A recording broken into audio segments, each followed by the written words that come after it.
bit of a bike check on the GT Aggressor Pro, so let's not waste any time, let's get on into it. So this is it. We've got a Sunrace 11 to 46 tooth cassette in the back, being ran by the Shimano Dior 10-speed derailleur with the Goat Link 11, and it works really good. Obviously, the IXF crankset with the oval 32 tooth chainring. I got this one because I found it in blue to kind of match my blue accents. I was running the Decus chain rings, but I couldn't find any of those in blue, so we switched out to this one. I'm not sure how to pronounce this brand, but you know, these are pretty cheap, anywhere between $10 and $15 for a chain ring. It seems to work pretty good. Got the LUTI forks. These are the air forks, 120 millimeters of travel. Makes a huge difference. Really lightens up the bike. The Risk upper and lower headset cups with the sealed bearings. There's the original GT spacer. I feel like I left that on there just because it was pretty cool. We've got the Trans X dropper and it works.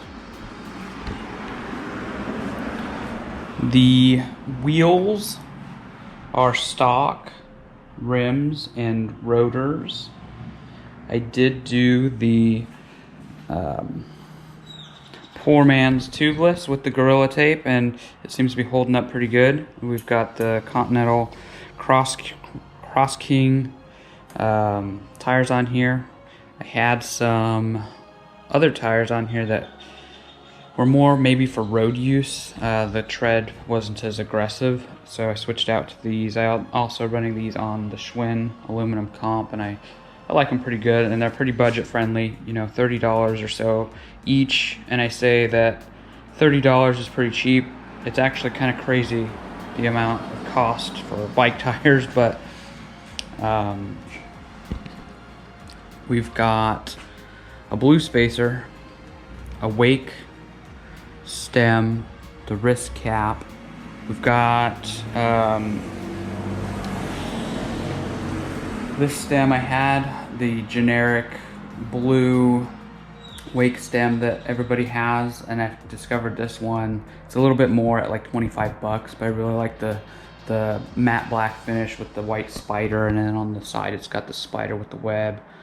Best bicycle wake. We do have the Zoom budget brakes, so these were like 50 bucks. I've seen a lot of bad reviews about these regarding the fact that the front and rear brake handles were opposite, so you would receive a front brake with the long cable housing and a back brake with the short, and you'd have to switch it out. I think that they've updated for US purchases that you'll get the proper left and right, so I didn't have to do any trimming initially, but if you'll notice, I've got a lot of excess cable here, so in time, when I have a little bit of time to be patient and get this done, I'm going to trim these up, clean it up a little bit, but for now, you know, it works. And just like everybody else, we've got the FOOKER pedals, the knockoffs of the race face. But overall, I'm really happy with how it's all turned out. The bike started out at, you know, 35 pounds or so. I didn't actually measure it. I think I measured it, but I forgot to write down the weight. So if anybody knows what the stock weight is on the GT Aggressor Pro in the small frame size, put it down in the comments. I'd be curious to see how much weight I've lost.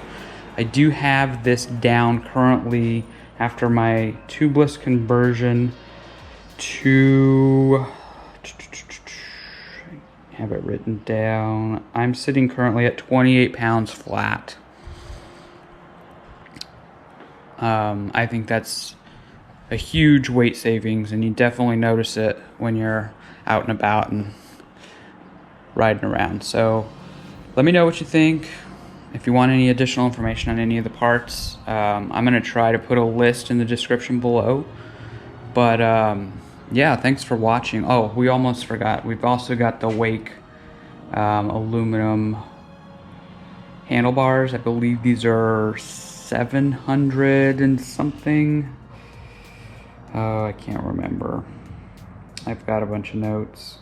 But anyway, I'll put all the specs and information, potentially some links to some of these things that you guys can look at. But anyway, thanks for watching.